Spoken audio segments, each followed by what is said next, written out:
lâu cho các bạn đã kiểm tra được này không má thì test thử cái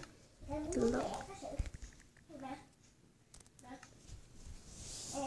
chị cậu lắm kiếp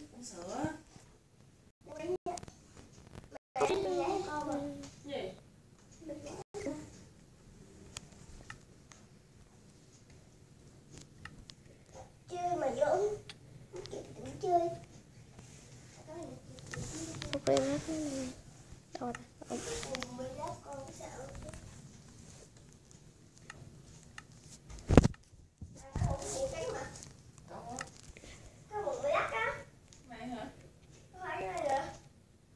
X-ray chết đấy đấy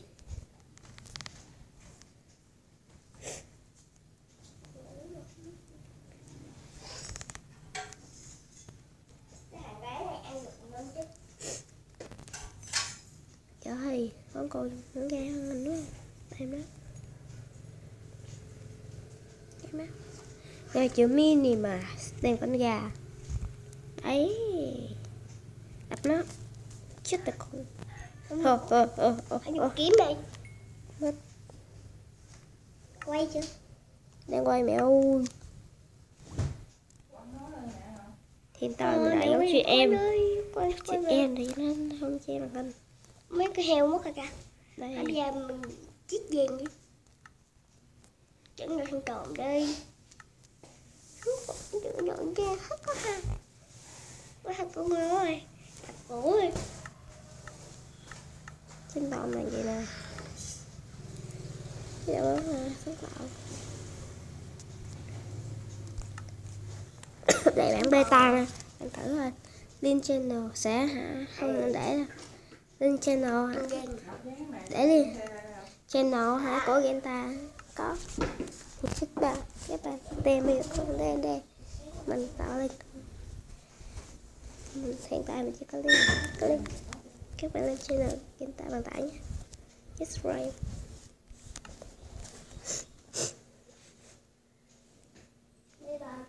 đâu effect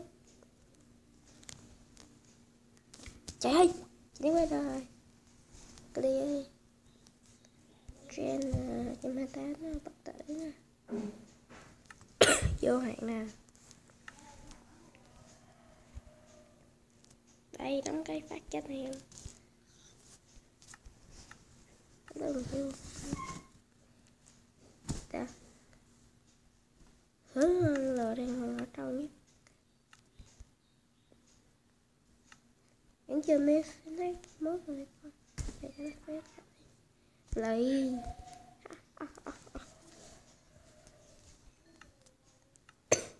có lia đi bệnh khổ quá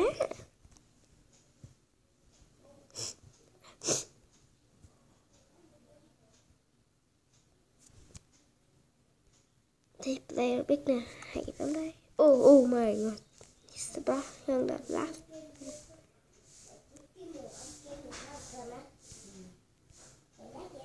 the blast đi nhanh quá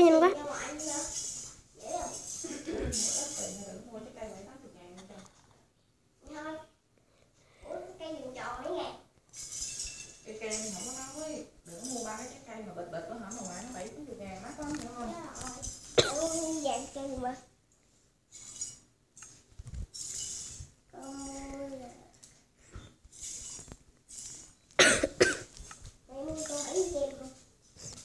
Gì dữ gì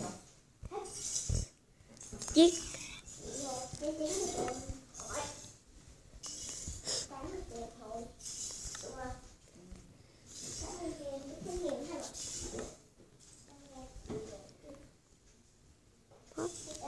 nè bầu rừng của Lâm thử coi trời lõi ok kết thúc này thôi hết subscribe share